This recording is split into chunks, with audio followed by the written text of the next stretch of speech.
Bienvenue sur le Deep Web littéraire, l'émission culturelle qu'on aime regarder en famille. Présentée par votre humble serviteur, lui. Au programme, des histoires fantastiques mêlant surnaturel, drama, romance et j'ai pas envie d'en parler. Retrouvez des invités exceptionnels comme Émile le Raptor, Seigneur Yeti, Roi Licorne, Minou et bien d'autres encore. Allez les enfants, au lit, papa a une histoire à vous raconter. Qu'on mette les choses au clair tout de suite. Je ne fais pas cette vidéo de mon plein gré, d'accord ? Si ça ne tenait qu'à moi, je ferais quelque chose de plus constructif, comme par exemple, je sais pas, regarder ce mur blanc pendant des heures jusqu'à ce qu'il change de couleur. Ce sont les viewers Twitch qui ont massivement dépensé leurs points de chaîne pour débloquer cette vidéo. Donc c'est eux qu'il faut remercier. Encore une fois. Moi je ne fais que récompenser ma communauté, hein. Vous voyez comme je suis une bonne personne, ça mérite des subs Twitch, je pense. Bon, alors, on est parti sur la suite de Kissing the Coronavirus. Toujours écrit par MJ Edward. Et si le tome 1 avait su péter les scores avec ses plus de 500 évaluations, on dirait bien que là, le soufflet est vite retombé.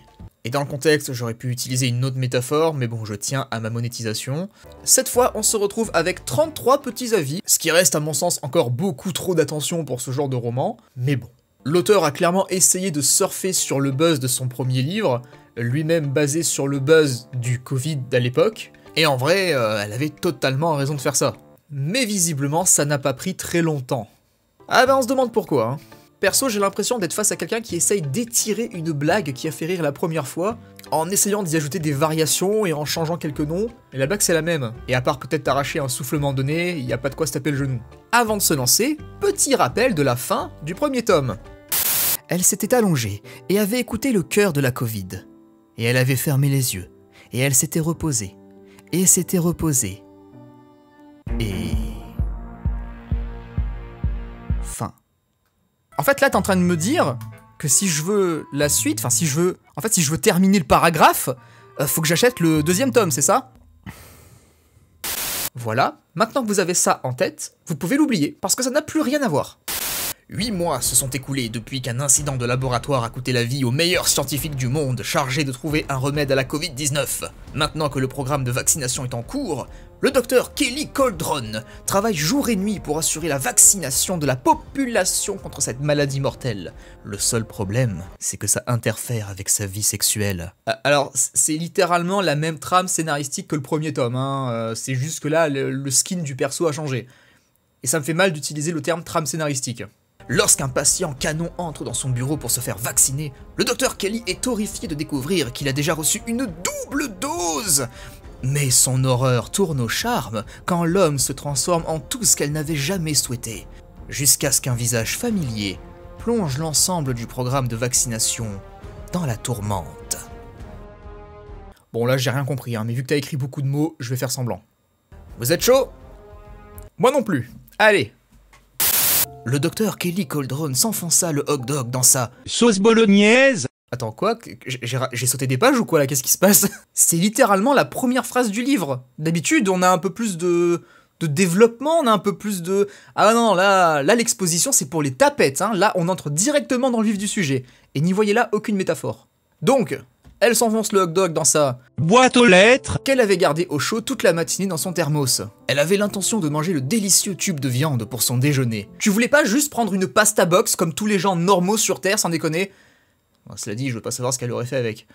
Mais après une matinée bien remplie à administrer des vaccins contre le coronavirus et à aider à tuer une maladie qui avait pris tant de vies, elle avait décidé de se laisser aller quelques instants. Ouais bon, d'habitude les gens normaux quand ils prennent une pause, ils vont juste fumer une clope ou sortir prendre l'air. Elle non, elle s'enfonce des saucisses dans la bouche de Lionel Jospin. Covid, le tueur qui avait changé le monde en une nuit. Une maladie qui massacrait sans pitié. Elle ne se souciait pas de qui elle prenait, mais elle préférait prendre les grands-pères des gens. Bah du coup si elle préférait prendre les grands-pères, elle se soucie du coup. Ouais bref. Après qu'une équipe de docteurs courageux ait donné leur propre vie en développant le vaccin, le remède au coronavirus était arrivé, et le docteur Kelly était sur la ligne de front, injectant le vaccin dans les bras des gens, comme s'il était un rouage bien huilé dans une machine encore plus huilée. Stylé ça comme métaphore. Non, c'est pas vrai, c'est de la merde. Un patient entra. Elle prit le vaccin du réfrigérateur, ensuite elle l'injecta froidement avec une aiguille. Le docteur Kelly avait entendu les histoires de l'équipe qui avait aidé à développer le vaccin, dirigé par le tristement célèbre docteur Gertly Chun. Oh le sang! Le frérot Gert Bob! Cœur sur toi mec, t'étais le meilleur personnage du bouquin. Toute son équipe avait succombé au virus, ne laissant que lui et le docteur Ashington Ford, découvrant la formule qui pourrait faire tomber le virus. Bon, au moins ça lie les deux histoires au final, j'avais peur que ce soit pas le cas. Bon, par contre, ça me dit pas ce qui lui est arrivé à l'autre conne. Mais ça a eu un prix. Le virus l'avait consumé, il l'avait détruit, on ne l'avait jamais revu. Le docteur Ashington Ford, non plus. Ah, du coup elle est morte? Et on me la prend comme ça? Merde, j'étais attaché à ce perso. Bon, par contre, ça me dit pas ce qui lui est arrivé à l'autre conne. Avant que les vaccinations n'aient commencé, le Dr Kelly avait été l'une des orthodontistes les plus réputées de Grande-Bretagne, réparant les dents tordues des gens le jour, puis sortant et faisant du dogging le week-end. Ah, la position, d'accord, non, je sais pas pourquoi mon cerveau là, il a traduit ça littéralement en mode « faire le chien ». Le Dr Kelly aimait le dogging. J'adore apprendre des choses sur le personnage. Elle aimait conduire jusqu'à un endroit sombre et isolé, habituellement dans un bois, abaissant la fenêtre de sa voiture, puis insultant, n'importe quelle grand-mère, se frayant un chemin à l'intérieur. Finalement, c'était mieux quand je ne savais rien sur le personnage. Le Dr Kelly était très populaire lors de ses visites nocturnes. Plus de 9 copain, surgissaient par sa fenêtre dans la nuit. Ah, carrément, 9! Ah ouais, les trucs qui surgissent comme des Nazgûl. Mais encore une fois, ce n'était pas vraiment une surprise. Elle avait des qualité, incroyables. C'est un argument tout à fait recevable. Et elle avait de beaux cheveux bruns et des lèvres si rebondies que c'était comme si elles étaient faites pour faire des bisous tout mignons sur les gens qu'on aime. Et maintenant, au milieu du plus grand programme de vaccination de l'histoire, le Dr Kelly était perpétuellement excité. Dans sa 4e semaine, l'effort de vaccination au centre communautaire local était une opération de 24 heures. Matin, midi, soir, l'équipe travaillait jour et nuit pour s'assurer que tout le monde reçoive le vaccin. Et il y avait toujours une file d'attente tout autour du bâtiment. Les gens attendaient, socialement distancés, bien sûr. Ah, ouf, merci. Pendant un instant, j'ai eu peur. J'ai failli vous dénoncer à Macron. Ah ouais, je vous passe ce passage parce qu'il est tout bonnement dégueulasse. On est de retour dans la forêt avec les Nazgûl. C'est juste dégueulasse. Il n'y a pas de blague à faire. Non, il n'y a rien d'intéressant à dire. Docteur Kelly, vous êtes avec nous? Ah, oui, pardon? Dit le Dr Kelly. Le docteur Bill Cherubs, putain les noms de ce livre. Le patron de l'équipe de vaccination se tenait devant la porte menant au centre communautaire. Elle avait de gros problèmes gastriques, et c'est toujours un argument tout à fait recevable, mais pas aussi gros que celui du Dr Kelly, et elle semblait toujours très en colère à ce sujet. Ouais, enfin, est-ce que t'as vraiment envie de te taper ces mal de dos? Je pense pas. Qu'est-ce que vous faites? Il y a des vies à sauver, cria le docteur Bill Cherubs. Le Dr Kelly avait traversé le couloir rempli de gens attendant leur vaccin. Il devait y avoir une douzaine de membres du personnel médical dans le centre communautaire qui travaillaient avec diligence pour guérir la terrible maladie connue sous le nom de Covid-19. Et les gens n'étaient pas contents. Un homme avait grogné quelque chose au sujet d'être là depuis 5 heures. Ah mais moi aussi je grogne quand ça fait 20 minutes que j'attends à la poste. Il y avait une femme en colère qui criait quelque chose à propos des volcans.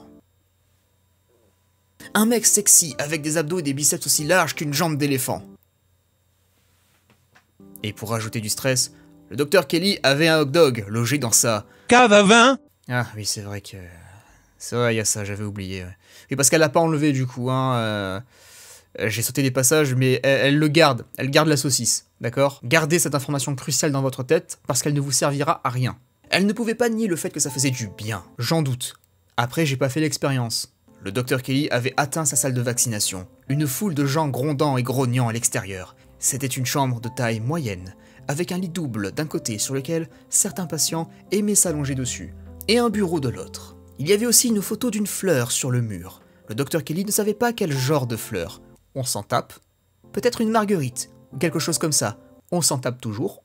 Était-ce une jonquille? Non, elle n'en était pas sûre. Meuf, tu as une saucisse dans ta toche, tu crois vraiment qu'on en a quelque chose à foutre de la photo de ta jonquille? Le Dr Kelly avait tapé sur le clavier le nom de son prochain patient. À l'avenir, lorsque les gens se pencheront sur l'année 2020, et sur toutes les épreuves et les tribulations qui auront suivi, elle espérait voir son nom écrit dans ses livres. Par exemple, le docteur Kenny Coldron avait travaillé 22 heures par jour et n'avait pas eu de relation sexuelle pendant 6 mois pour aider à sauver le monde. Puis, quand tout ça fut fini, elle joua avec tellement de Nazgûl par la fenêtre de sa voiture qu'elle n'avait plus besoin de manger un bon repas pendant une semaine. Et on rajoutera bien sûr la fameuse saucisse, voilà, qui était là pendant toute l'opération vaccinale. Saucisse qui sera invitée dans l'émission Touche pas mon poste, pour nous livrer son témoignage bouleversant, le docteur Kelly appela le nom du patient suivant. Je m'appelle Bill Johnso. Bonjour. Dit-elle. Ah, les retours des dialogues de qualité. Comment allez-vous? Un peu fatigué. D'accord. Au cours des 78 dernières heures, avez-vous présenté des symptômes de la Covid-19? Non. D'accord. C'est bien. Il s'était ensuite allongé, et le docteur Kelly ne pouvait pas s'empêcher de regarder son colis. C'était énorme. Le docteur Kelly prit une aiguille et la remplit de vaccins. Bill Johnso frissonna. Est-ce que ça va? Avait-elle demandé. Ça va, juste un peu fatigué. Pourquoi vous êtes fatigué? Bah, vous savez, je suis un homme d'affaires. Je voyage partout pour les affaires. Quel genre d'affaires? Bah, vous ne comprendriez pas. D'accord. Ça, c'est la parade quand toi-même tu ne comprends pas le travail que tu fais. Technique, ça. Technique. Je me sens un peu KO. KO comment? Je pensais que vous n'aviez pas de symptômes. C'est pas le cas. Je veux dire, je peux pas en avoir. De toute façon, c'est pas exactement possible. Et pourquoi cela? Elle s'était rendue compte alors qu'elle n'avait pas détaché son regard du sien depuis un moment. Alors, elle regarda sa grosse... Oups, pardon, je voulais dire sa grosse peluche. Ah, je comprends, je fais pareil quand je parle à mes potes. J'étais à New York la semaine dernière. J'ai dû me faire vacciner. Mais en fait, j'ai remarqué que je voyageais beaucoup. Du coup, j'ai décidé de me faire vacciner chez moi aussi. C'est pour ça que je suis là. Vous avez pris 2 doses du vaccin? Ah ouais? Dit-il avec un grand sourire. Quand tout à coup, Bill Johnso commença à changer. La foudre était tombée. Le sol trembla comme le pire tremblement de terre que la pièce ait jamais connu. Alors que la fumée qui avait rempli la pièce était dissipée, le docteur Kelly avait regardé fixement l'espace dans lequel Bill Johnso se trouvait. Ce n'était plus Bill Johnso. À sa place se tenait un homme de presque 175% sa taille. Mais ce n'était pas la chose la plus étrange. Non, la chose la plus étrange était... Il était bleu. Bah je sais pas, il est peut-être en train de s'étouffer, non? Mais merde, pensa le docteur Kelly, ses yeux se dirigeant vers ça. Carte Pokémon. Mais ça ressemblait plus à un ballon de clown, avant d'être transformé en animal. Waouh. Bill Johnso? Ça va? Bill Johnso est parti. Je suis lui maintenant. Qui êtes-vous? Je m'appelle Cure. Je suis le remède. Au diable le professionnalisme? Pensa le docteur Kelly. J'aimerais vous sucer là? Tong. J'aurais dit pareil. Elle l'enfonça si loin dans sa bouche que ses... que ses couilles bleues se balancèrent contre son menton. Je suis désolé, je peux pas censurer ça, c'est trop drôle. Elle tourna la tête vers lui et sourit. Une boule de salive reliant sa bouche au bout de sa... Dignité. Comme un morceau de la toile de Spider-Man. Non, tu n'étais pas obligé de me mettre cette image dans la tête. Non. T'étais pas obligé, livre. Pas du tout. Cure la retourna complètement, ses cheveux énormes brossant le sol sur le carrelage. Ah ouais, c'est devenu un balai la meuf, d'accord. Elle s'était emparée de ça, Grue de chantier. pendant qu'il gesticulait autour comme un de ces hommes gonflables que vous voyez à l'extérieur des salles d'exposition de voitures. Et puis, Cure commença à se régaler de ça. Mère biologique. Est-ce un hot dog? Non. Le hot dog oublié. Meilleur perso du bouquin, clairement. Petite pensée à lui et à tout ce qu'il a dû endurer. Elle avait oublié le hot dog. Je suis vraiment désolé. Non, Dit Cure lentement. j'aime ça. Mais c'est pas parce qu'on aime quelque chose qu'on peut l'aimer en toutes circonstances. Genre, moi tu vois, j'aime bien les frites, c'est pas pour ça que je vais aimer en manger dans le trou du cul d'une meuf. Le sol grondait. Un grondement terrible, effrayant, comme si le monde entier était sur le point de se diviser en deux. Mollo, hein, sur le drama quand même. Les lumières clignotaient, puis un grondement profond et guttural. Soudain, la porte s'ouvrit, et un gros mec baraqué entra dans la pièce. Il y avait des petites pointes qui sortaient de son corps, qui se tortillaient comme des arbres se balançant dans la brise. C'est beau, Lui. dit Cure. Le docteur Kelly le savait. Elle avait entendu les rumeurs. Elle avait vu le fan art. Quoi? C'était la Covid-19. Les deux géants se regardèrent. Un vert, un bleu, un bon, un mauvais. Non, j'ai pas de commentaire à faire. Je trouve que cette phrase se suffit à elle-même, en vrai. Putain, par contre, comment je vais faire pour illustrer ça? Ah, je vais le dessiner. Comme ça, vous allez voir une nouvelle corde à mon arc. Bien sûr, j'accepte les commissions. Elle est à moi. Dit Cure. Non, Dit Covid, de sa voix grave et profonde. je vais là. Soutenir dans tous ses projets professionnels. Ah, simple, net, précis, on ne tourne pas autour du pot. J'aime ça. Vous devrez passer par moi d'abord. Alors, la phrase est stylée, mais dans le contexte, je suis pas sûr que c'est ce qu'il aurait fallu répondre. Le cœur du Dr Kelly battait si fort contre l'intérieur de sa poitrine qu'il lui rappelait la fois où elle avait été Licencié. par derrière par Mike McIndoe, le boucher de Peanut Butter Lane. Malheureusement, peu de temps après, Mike était mort de la Covid-19. Ah bah merde, c'est con pour Mike. Ah c'est chiant, j'aimais bien ce perso. Ils fléchirent leurs muscles, puis chargèrent. Ah, enfin un peu d'action, putain. Allez, baston. Mais ce qui s'était passé ensuite avait choqué le Dr Kelly. Je suis sûr il lui a arraché la tête avec sa tub. Obligé, c'est ça, j'espère. Les deux hommes ne se sont pas égratignés, déchirés ou frappés. Au lieu de cela, ils se sont embrassés. C'est moins impressionnant que ce que j'imaginais, mais ça a le mérite d'être surprenant. Leurs langues se sont aplaties en faisant des bruits de bave, comme le bruit d'un chat quand il mange son dîner. Bon, désolé Septimus, hein, mais tu ne mangeras plus jamais de ta vie. Voilà, juste ne pose pas de questions. La Covid s'était tournée vers le Dr Kelly, et dans un mouvement de balayage, il l'avait prise dans ses bras et l'avait portée jusqu'à lui, enterrant son visage avec ses Arguments tout à fait recevables. La cure s'était penchée et avait commencé à se frotter à la langue de la Covid-19. Les deux muscles puissants et humides qui se combattaient comme des épéistes experts. Ouais, super. Maintenant, dès que je vais écrire une scène de combat à l'épée, je vais repenser à ça. Merci, MJ Edward. Merci beaucoup. Cure enduit l'intérieur de la gorge du Dr Kelly avec suffisamment de Confetti. pour tapisser tout le centre communautaire. Eh ben, comme ça fera du vaccin pour tout le monde. Et en une fois, c'est beau la science. Il n'y avait pas 15 minutes, le Dr Kelly était une orthodontiste normale. Doucement, hein, quand tu utilises le mot normal, parce qu'il y a 15 minutes, le Dr Kelly, elle était dans les chiottes en train de s'enfoncer une saucisse dans la toche. Donc bon, elle regarda les deux hommes sur le lit. Elle s'était retournée, elle avait souri, et elle se sentait bien. Fin. Qu'est-ce que tu veux que je donne mon avis sur ça, putain, y a rien à dire. Genre même les tags dans les chiottes publiques sont plus intéressants à lire que ce truc, bordel. Ouais, par contre, je suis désolé, hein, je veux bien considérer le premier tome comme une blague, et la blague était valide, mais là, pardon, hein, y a rien qui va. Bordel, vous m'avez fait lire ça, quoi. Vous m'avez fait traduire ça. Bon, je l'ai fait à l'arrache, mais quand même, j'ai fait ça au lieu d'écrire mon bouquin. Vous m'avez volé mon temps de créativité. Vous allez me le rendre, tout de suite, maintenant. J'attends. Ouais, bon, de toute façon, je le gaspillerai d'une autre façon, donc bon. Bref, c'était Kissing the Coronavirus 2. Dites-moi ce que vous en avez pensé, je suis sûr que vous avez adoré. En tout cas, pour moi, bah c'était une belle merde. Hâte de faire le 3e tome. Allez, des bisous, ciao. C'était une blague, hein. Hâte de faire le 3e tome, c'était une blague, c'était pas vrai.